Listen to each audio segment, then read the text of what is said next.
Hi! Welcome back to my channel 'Divya's cooking and వ్లాగ్స్‌లో' చల్లగా బయట వర్షం పడుతూ ఉంటే, ఈ ఇంటర్ సీజన్‌లో మనందరికి ఫేవరెట్ అయిన వేడి వేడి బజ్జీలు తినాలనిపిస్తుంది కదా! అయితే అన్‌హెల్తీగా కాకుండా హెల్తీగా ఇంట్లోనే మిర్చి బజ్జీలాగా కనిపించే ఈ బజ్జీనైతే ట్రై చేయండి. ఆయిల్ అయితే అస్సలు పీల్చదనమాట. ఈ బజ్జీతో పాటు నేను ఇంకొక రెసిపీ 1 బ్యాటర్ 2 బజ్జీ రెసిపీస్‌నైతే ఈ వీడియోలో షేర్ చేసేస్తాను. ఫస్ట్ వచ్చేసరికి ఇడ్లీ బజ్జీ రెసిపీ ఎలా తయారు చేసుకోవాలో రెసిపీలో అయితే చూసేద్దాం. చాలా టేస్టీగా ఉంటుంది. సింపుల్‌గా చేసేసుకోవచ్చు.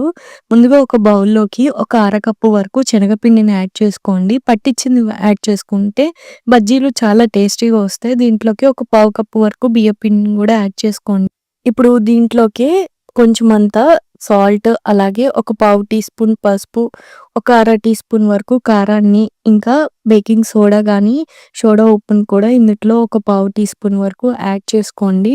ఈవినింగ్ టైం పిల్లలు స్కూల్ నుంచి వచ్చేసరికి ఈ 2 డిఫరెంట్ టైప్ ఆఫ్ స్నాక్స్‌నైతే ట్రై చేయొచ్చనమాట. ఫస్ట్ వన్ అయితే ఇడ్లీ. ఇడ్లీ అంటే బేసిక్‌గా పిల్లలకి అస్సలు ఇష్టం ఉండదు. సో, ఇడ్లీతో స్నాక్ అంటే వాళ్ళు కూడా ఇష్టంగా తింటారు.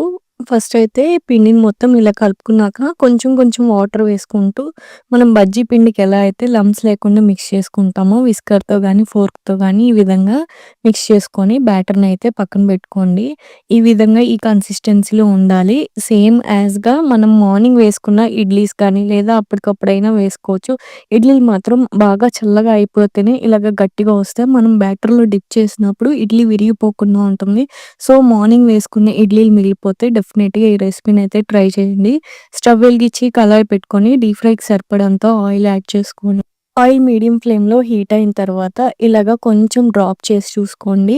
ఇలాగ మనకి పైకి గనక పొంగొచ్చిందంటే సోడా ఉప్పు సరిపోయినట్టనమాట. అప్పుడే మనకి పర్ఫెక్ట్‌గా ఇవి బజ్జీలనేవి పొంగుతాయనమాట.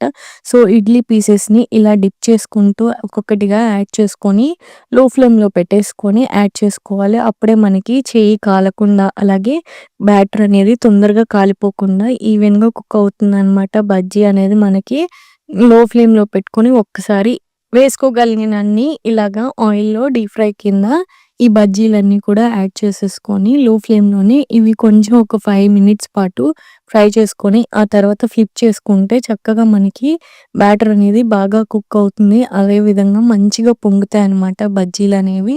ఇప్పుడు మీడియం ఫ్లేమ్‌లో ఒక 5 మినిట్స్ పాటు కలర్ చేంజ్ అయ్యేంత వరకు కూడా ఇలాగ ఫ్లిప్ చేసుకుంటూ గనక కాల్చుకుంటే కలర్ చూసారా మంచిగా చేంజ్ అయిపోయింది. ఈ విధంగా ఉన్నప్పుడు మనం తీసుకొని ఒక పేపర్ టవల్ నాప్కిన్ వేసుకొని పెట్టుకుంటే చక్కగా ఇందుట్లో ఉన్న ఎక్సెస్ ఆయిల్ కూడా పీల్చేస్తుంది. ఆయిల్ అసలు పీల్చినట్టే అనిపించదనమాట. ఈ రెసిపీనైతే డెఫినెట్‌గా ట్రై చేయండి. మీకే ఖచ్చితంగా నచ్చుతుందనమాట. నచ్చితే గనక కామెంట్ సెక్షన్‌లో కామెంట్ చేసేయండి. ఇలాగే మరిన్ని బజ్జీలు వేసుకొని ఈ విధంగానే కాల్చుకొని తీసేసుకోవాలనమాట. అస్సలు ఆయిల్ పీల్చవు. ఇడ్లీ బజ్జీలంటే ఎలాగో ఉంటాయి అనుకుంటాం కానీ చాలా బావుంటాయి. చాలా టేస్టీగా ఉంటాయన్నమాట. ఈ విధంగా అయితే ఇవి కూడా కాల్చుకొని చూడండి మంచి కలర్‌లోకొచ్చాయి కదా! వీటి మీద కొంచెం అంత చాట్ మసాలా వేసుకొని ఆనియన్స్ గానీ లెమన్ గానీ పెట్టేసి పిల్లలకి సర్వ్ చేస్తే వాళ్ళు ఇంటికి రాంగానే నిజంగానే మిర్చి బజ్జీ అనుకుంటారు. బట్ వాళ్ళు కూడా ఒక్కసారి టేస్ట్ చేసినాక ఈ రెసిపీని మిమ్మల్ని మళ్ళీ అడుగుతూ ఉంటారు. అంత టేస్టీగా ఉంటాయన్నమాట. అన్‌హెల్తీ అని అస్సలు అనిపించదు. చాలా హెల్తీగా అనిపిస్తుందన్నమాట. తిన్నప్పుడు కూడా చాలా లైట్‌గా అనిపిస్తుంది. డెఫినెట్‌గా మస్ట్ ట్రై రెసిపీ అన్నమాట ఇదైతే. ఇంకొక రెసిపీలోకెళ్ళిపోదాం. ఇప్పుడైతే ఇవి పొటాటో ఫ్రింగ్ బజ్జీస్ అన్నమాట. చాలా బావుంటాయి ఇవి కూడా. ఫింగర్స్ లాగా కట్ చేసుకొని, ఇవి కూడా బజ్జీస్ లాగా ఏస్తే ఈవినింగ్ టైంలో పిల్లలకైతే స్నాక్స్ కింద ఇవి కూడా ఒక వెరైటీగా అనిపిస్తాయన్నమాట. పొటాటోని పొట్టు తీసేసుకొని, ఈ విధంగా ఫింగర్స్ లాగా అంటే ఫ్రెంచ్ ఫ్రైస్‌కి ఎలా అయితే కట్ అదే విధంగా కట్ చేసుకొని, ముందుగా మనం మిక్స్ చేసుకున్న బ్యాటర్ ఉంది కదా! అదే బ్యాటర్‌లో ఇవి కూడా డిప్ చేసేసి లో ఫ్లేమ్‌లో పెట్టి కాల్చుకోండి. ఇవి మాత్రం ఖచ్చితంగా లో ఫ్లేమ్‌లోనే కాల్చుకోవాలి. అప్పుడే మనకి లోపల ఉన్న పొటాటో అనేది కుక్ అవుతుందనమాట. అస్సలు మీడియం ఫ్లేమ్ గానీ, హై ఫ్లేమ్ గానీ అస్సలు పెట్టుకోకూడదు. లో ఫ్లేమ్‌లోనే కాల్చుకుంటే చక్కగా మనకి ఒక 15 మినిట్స్ పాటు ఫ్లిప్ చేసుకుంటూ కాల్చుకుంటే గనక లోపలున్న పొటాటో అనేది మంచిగా కుక్ అవుతుందనమాట. ఈ విధంగా కూడా మీరు ఈవినింగ్ టైంలో పిల్లలకి స్నాక్ కింద ట్రై చేయొచ్చు. పొటాటోస్ వల్ల కొంచెం ఆయిల్ పీల్చినట్టు అవుతుంది గానీ, పిల్లలకి కొంచెం డిఫరెంట్‌గా ఇవ్వాలి. ఎప్పుడూ తినే బజ్జీల్లా కాకుండా ఉండాలనుకుంటే మాత్రం ఈ రెసిపీ కూడా మస్ట్ ట్రై అనే చెప్తాననమాట. ఇది చూడండి లైట్ కలర్‌లోకి చేంజ్ అయింది కదా! గోల్డెన్ కలర్‌లోకి లో ఫ్లేమ్‌లో పెట్టుకొని తిప్పుకోవటం వల్ల పైనంతా కూడా క్రిస్పీగా వస్తుందనమాట. లోపల సాఫ్ట్‌గా ఉంటుంది. ఈ విధంగా అయితే ఫ్రై చేసుకొని పక్కన పెట్టేసుకోవాలి అన్నీ కూడా.